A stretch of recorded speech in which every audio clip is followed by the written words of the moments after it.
ओम गणेशाय नमः। ओम नमः शिवाय। मैं निखिल ज्योतिषाचार्य आप सभी का मेरे चैनल पर पुनः स्वागत करता हूं। आशा करता हूं कि आप सभी स्वस्थ होंगे। महादेव की कृपा आप सभी पर सदैव बनी रहे।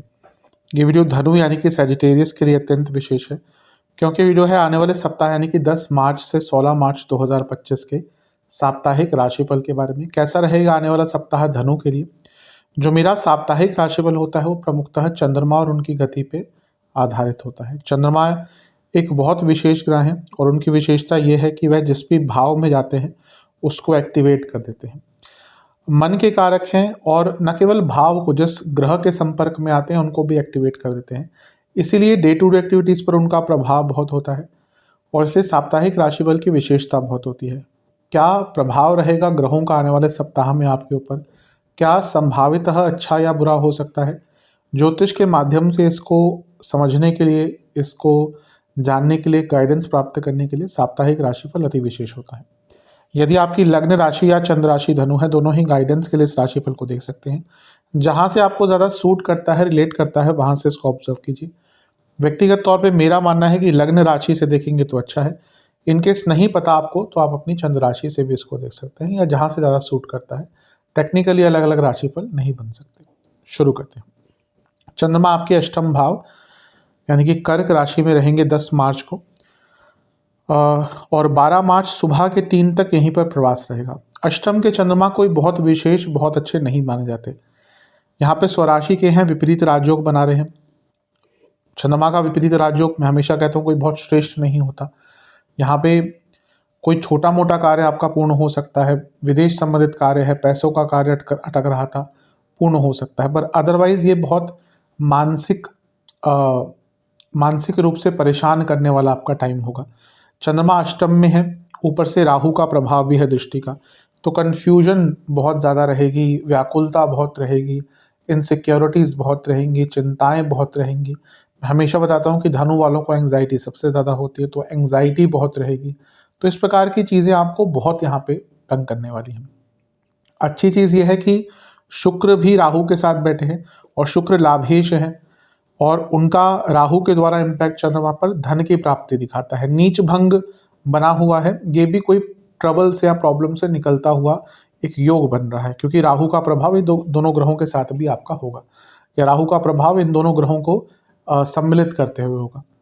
बस प्रॉब्लम यह है कि अष्टम के चंद्रमा, जैसे मैंने कहा, चंद्रमा मन के कारक है, तो मानसिक दृष्टिकोण से बहुत तनावपूर्ण टाइम रहेगा। गलत लोगों की संगत में आप आ सकते हैं, गलत लोगों के विचार अधीन हो सकते हैं, गलत संगत आपको प्राप्त हो सकती है, गलत निर्णय ले सकते हैं। यहाँ से चंद्रमा दूसरे घर को देखेंगे। अचानक से धन की प्राप्ति है, लेकिन वाणी पर नियंत्रण नहीं रहेगा, तो बहुत ध्यान यहाँ पे आपको देना पड़ेगा। नवांश कुंडली बता रही है कि शांत रहेगा, अपनी सेहत पर ध्यान दीजिएगा। दशांश कुंडली कार्य क्षेत्र में फोकस हटा, वहीं पर प्रॉब्लम होगी, बहुत फोकस रखना पड़ेगा, गलतियां होने की संभावना बहुत ज़्यादा है। बिजनेस की जहाँ तक बात है, गलत निर्णय लेंगे, गलत धन की प्राप्ति हो सकती है, लेकिन गलत जगह पे पैसा लगाना, गलत निर्णय लेना, गलत तरह से व्यवहार करना, ये सब कुछ ट्रबल देगा। लव लाइफ की जहाँ तक बात है, थोड़ा सा अपने पार्टनर को रिस्पेक्ट दीजिए, उनकी रिस्पेक्ट करिए। वैवाहिक जीवन ठीक है, ऐसी कोई दिक्कत बड़ी नहीं दिख रही। वैवाहिक जीवन में पैसों को लेकर बहुत बड़ा झगड़ा हो सकता है। स्टूडेंट्स की जहाँ तक बात है, आपके लिए समय ठीक है, बुरा नहीं दिख रहा, पर मेरे हिसाब से थोड़ा सा ओवर एक्साइटमेंट रहेगा और उस पर आपको नियंत्रण रखना पड़ेगा। समय स्टूडेंट्स के लिए उतना बुरा नहीं है। एकाग्रता की कमी खल सकती है क्योंकि अष्टम में चंद्रमा है। सेहत के हिसाब से इन्फेक्शंस, दांतों की प्रॉब्लम, कफ रोग तंग कर सकते हैं। सर्वाष्टक में लग्न ही बली है, ये बहुत अच्छी चीज़ है। चंद्रमा भले ही पीड़ित है, लेकिन लग्न अगर बली हो गया सर्वाष्टक में, तो जो प्रॉब्लम्स है उनसे निकलने का भी अवसर प्राप्त होगा। चंद्रमा आ जाएंगे आपके नवम भाव में यानी कि सिंह में 12 मार्च सुबह के 3 बजे के आसपास और 14 मार्च दिन के 1 बजे तक यहीं पर रहेंगे। चंद्रमा का नवम में आना एक प्रकार से अच्छा ही माना जाता है। भाग्य की वृद्धि होगी, जो अनिश्चितता थी अष्टम भाव की वो कम होगी, तो यहाँ पे बहुत लाभ मिलता हुआ दिख रहा है। सूर्य की दृष्टि है और सूर्य की अपनी राशि में चंद्रमा है, तो भाग्य का और साथ मिलेगा। भाग्य स्थान को आकर एक्टिवेट चंद्रमा ने कर दिया है और सूर्य का प्रभाव जो पूर्णिमा युक्त कर रहा है, पूर्णिमा योग बना रहा है, ये बता रहा है कि हफ्ते के शुरुआती भाग से मध्य भाग बहुत ज़्यादा अच्छा रहेगा। दिक्कत यह है कि शनि की दृष्टि भी है। अब वो धनेश है, शनि सूर्य लक्ष्मी स्थान के स्वामी है, शनि धन स्थान के स्वामी है। तो ये धन तो आता हुआ दिख रहा है, लेकिन शनि का प्रभाव क्या करता है, विष दोष उत्पन्न करता है। और नवम भाव में चंद्रमा है, तो ये बॉसेस से मतभेद, घर के बड़ों से मतभेद, थोड़ी सी फ्रस्ट्रेशन। शनि सूर्य साथ में बैठकर देख रहे हैं, यानी कि जो डिजायर्स आपके पूरे नहीं हो पाए, जो चीज़ें आप नहीं कर पाए, वो चीज़ें मन में बहुत दौड़ेंगी, मैंने ये कर लिया होता, वो कर लिया होता। और ये जो भाव होता है ना कि ये कर लिया होता, ये हमें बहुत अपूर्ण कर देता है। अपने कम्युनिकेशन पर बहुत ध्यान दीजिएगा, बड़ों से बातचीत पर बहुत ध्यान दीजिएगा, ओवर एक्साइटमेंट में बहुत ध्यान दीजिएगा। हफ्ते के शुरुआती भाग के तुलनात्मक तौर पर देखें उससे तो बहुत अच्छा रहेगा, पर फिर भी इन सब चीज़ों पर आपको ध्यान देना पड़ेगा। गुरु से केंद्र में है तो गजकेसरी योग बन रहा है, ये अच्छा है, प्रोटेक्शन मिलती है, पर फिर भी जैसा मैंने कहा इन सब चीज़ों पर ध्यान दीजिएगा। नवांश कुंडली बता दी कि वाणी की सौम्यता बहुत मदद करेगी, उस पर विचार कीजिएगा। दशांश कुंडली कार्य क्षेत्र में बहुत शांति बनाकर रखनी है, कम बोलना है। बिजनेस में कुछ नया काम, नया कम्युनिकेशन, नया प्रोजेक्ट मिल सकता है। अगर नए पार्टनर्स ढूंढ रहे थे तो उसके लिए भी समय अच्छा है। जहाँ तक लव लाइफ की बात है, एक ही दिक्कत दिख रही है कि चीज़ें आगे नहीं बढ़ पा रही, थोड़ा सा रिलेशनशिप को आगे बढ़ाने का विचार कीजिए। वैवाहिक जीवन थोड़ी सकारात्मकता लाइए, बहुत नकारात्मक एक स्वभाव यहाँ पे दिख रहा है, आपको सकारात्मकता मेंटेन करनी पड़ेगी। स्टूडेंट्स, आपके मतभेद हो सकते हैं, लड़ाई झगड़े हो सकते हैं, आर्ग्यूमेंट्स हो सकते हैं, थोड़ा शांत रहिएगा। जहाँ तक सेहत की बात है, जोड़ों का दर्द, नसों की प्रॉब्लम, एसिडिटी, बीपी की प्रॉब्लम। सर्वाष्टक में आपका फिर से लग्न भाव बली है, ये अच्छा है, लग्न में बली है, चंद्रमा भाग्य स्थान में है, तो हफ्ते के शुरुआती भाग से बहुत अच्छा है। कुछ कार्य भी जो बहुत तंग कर रहे थे पूर्ण हो सकते हैं। 14 मार्च दिन के 1 बजे चंद्रमा आ जाएंगे आपके 10वें भाव में, यानी कि कन्या में, और सप्ताह के अंत तक यहीं पर रहेंगे। इसी दिन एक और गोचर होगा सूर्यदेव का, वो भी आपके चौथे घर में आ जाएंगे, तो फिर ये पूर्णिमा योग फिर से बन गया। तिथि एक अलग चीज़ होती है पूर्णिमा, लेकिन योग कभी कभी 2.5 दिन से ज़्यादा का भी हो सकता है, जैसे यहाँ पे आपके साथ हो रहा है, क्योंकि सूर्य का गोचर भी साइमल्टेनियसली हो गया पूर्णिमा के टाइम पे ही, तो एक्सटेंड हो गया। अब यहाँ पर देखिए कितनी प्रॉब्लम है। चंद्रमा पर कभी भी बहुत सारे ग्रहों का प्रभाव अच्छा नहीं होता, मैं इस चीज़ को कई बार बता चुका हूँ। अब चंद्रमा क्या है, यहाँ पर ग्रहण दोष युक्त हैं, और इसी दिन ग्रहण भी लग रहा है, होली का दिन होगा तो ग्रहण भी इस दिन लगेगा। ये अच्छा एक कॉम्बिनेशन नहीं होता। अष्टम के स्वामी हैं, जिनकी बहुत अच्छी दशा अंतरदशा चल रही है, उनके लिए जॉब चेंज करने का योग बन जाता है।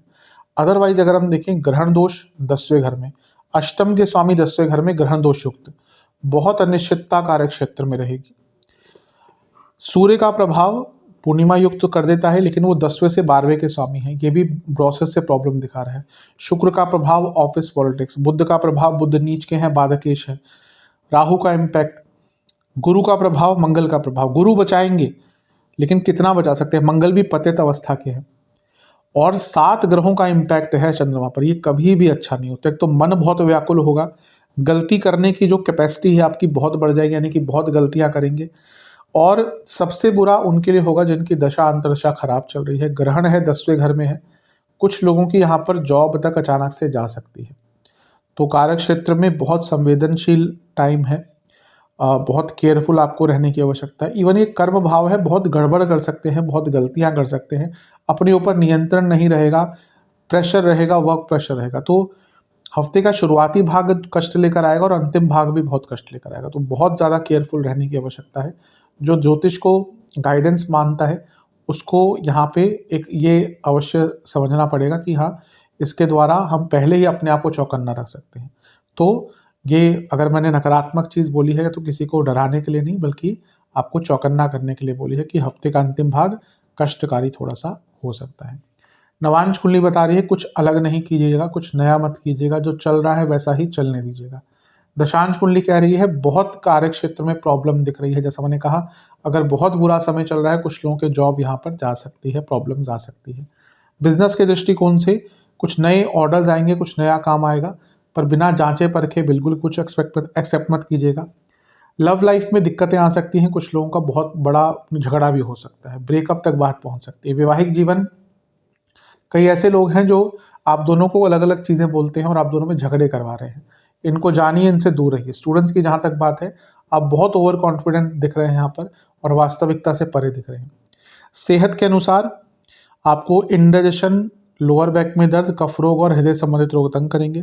सर्वाष्टक में फिर से लग्न बली है, ये बचा लेगा थोड़ा सा, लेकिन इस टाइम पे चंद्रमा पर प्रभाव बहुत है, तो बहुत सीमित और बहुत संतुलित रहने की कोशिश कीजिएगा। उपाय के स्वरूप में शिव चालीसा और काली चालीसा दोनों का 2-2 बार पाठ कीजिएगा और हो सके तो महादेव का गंगा जल से अभिषेक कीजिएगा। आशा करता हूँ कि वीडियो आपके काम आएगी। चैनल पे अगर आप नए हैं सब्सक्राइब कर लीजिए, वीडियो को लाइक कर लीजिए। मिलता हूँ अगली वीडियो में, तब तक के लिए ओम नमः शिवाय।